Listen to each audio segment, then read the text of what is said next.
Urban FM 104.5. Urban FM 104.5. Sur les 104.5 Urban FM, René Ruth, on parle du versus du jour, c'est ça? Oui, je vous dis presque tout sur le versus entre Play Store et App Store. Donc on a Play Store. Après, Google Play, c'est un endroit où les utilisateurs de smartphones et de tablettes Android se rendent pour télécharger des applications. Et on a l'App Store, c'est un magasin d'applications distribué par Apple sur les appareils mobiles qui fonctionnent sur iOS depuis le 11 juillet 2008. Concernant d'abord les origines, donc App Store, le 11 juillet 2008, donc Apple a lancé la première version de l'App Store, donc de base c'était sur iOS et il a été créé à cause de l'existence des iPhones. Donc les produits avant cette date-là, du 11 juillet 2008, n'avaient pas de App Store. On parle par exemple de l'iPod, on parle du Mac ou encore du MacBook qui n'avait pas de App Store. Maintenant pour l'origine de Google Play, donc Play Store, donc ce sont les anciens ingénieurs de Apple, donc parmi lesquels on a Andy Rubin qui ont lancé Android, qui n'appartenait pas au départ à Google. Donc Andy Rubin a créé Android Market pour améliorer les appareils photo. Donc vu que le secteur était en chute libre, donc il s'est intéressé en fait on va dire au smartphone maintenant. Donc ça a intéressé Google qui a racheté Android Market. Donc Play Store au début s'appelait Android Market et c'est en 2011 lorsque Google eBook Store, Google Music et Android Market ont fusionné pour donner le Google Play Store. Donc d'où l'origine. Mais à la base, ce n'est pas Google Play qui a créé Android, c'est un ancien ingénieur de App Store. Et après, on a maintenant le nombre d'applications. Donc sur Google Play, les applications sortent tous les jours, mais au premier trimestre 2021, on avait 3,48 millions d'applications sur Google Play. C'est quand même beaucoup, 3,48 millions d'applications.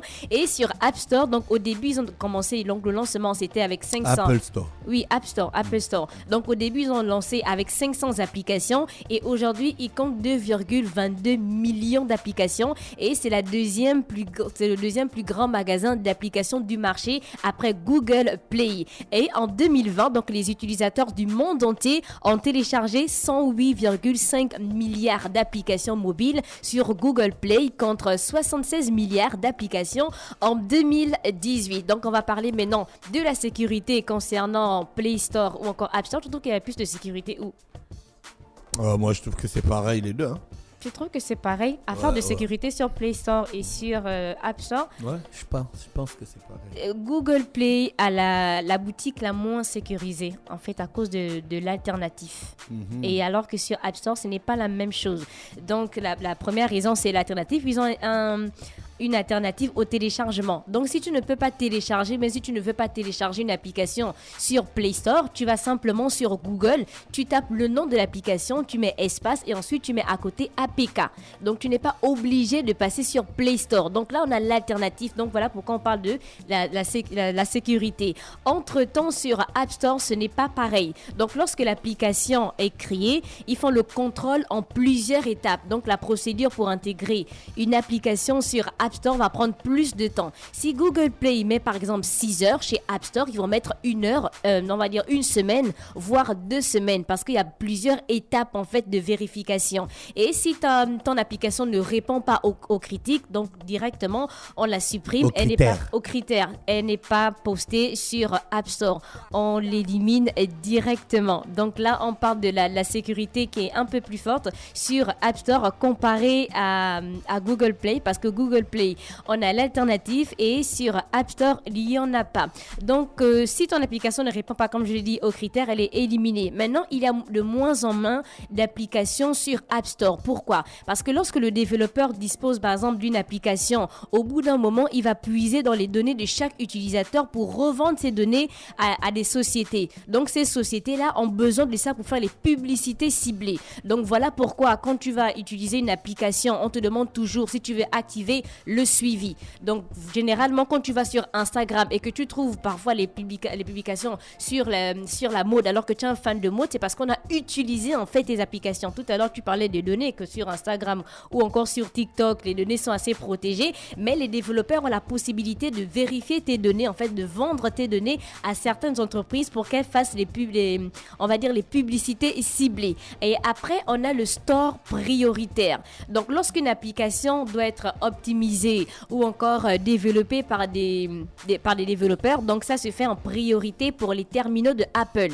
Donc, les ordinateurs, les téléphones, les montres connectées, parce qu'ils ont une plus grande force financière. Donc, si un développeur veut vendre son application, il va d'abord penser à Apple, en fait, parce qu'il y aura plus de visibilité, il va être plus populaire directement, il aura plus de sous. Et après, on a le chiffre d'affaires. Donc, en 2021, Play Store, c'était 42,5 milliards de dollars de chiffre d'affaires, contre App Store, c'était 75 milliards de dollars de chiffre d'affaires. Après, vous avez le revenu. Donc, sur chaque paiement, normalement, c'est 70% de revenus qui vont aux développeurs et 30% qui vont aux magasins. Maintenant, il y a eu l'exception. Donc, on se rappelle peut-être de la guerre entre Epic Games et Apple. Donc, si tu joues, par exemple, à un jeu et que tu dois payer une arme, bon, pour ceux qui ont, par exemple, Fortnite ou encore Farm Hero Saga ou peut-être Candy Crush, à un moment, tu as des blocages et tu as la possibilité de payer, en fait, pour peut-être avoir accès à certaines pièces.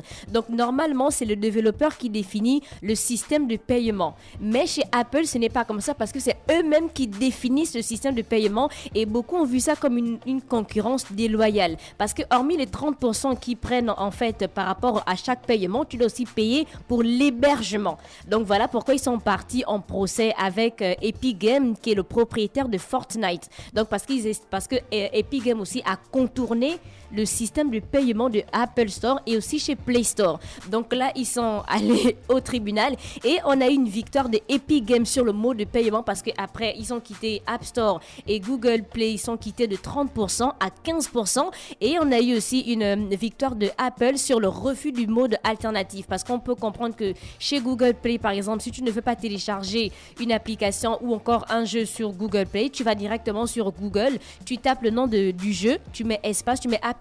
Il voulait imposer la même chose à Apple qui a refusé. Donc là, Apple a eu une victoire sur le mode de paiement et le procès n'est pas terminé. Et c'était le versus du jour. On a un côté Google Play et un autre côté App Store. Est-ce que tu utilises beaucoup plus une application par rapport à une autre? J'utilise les deux plus que j'ai des téléphones. Les deux téléphones. Ça passe de la même manière? Oui, assez rapidement. Tranquille. D'accord, c'était le versus du jour. Merci René Ruth. On va retrouver Mosley juste après Origami de Gims. Urban FM 104.5.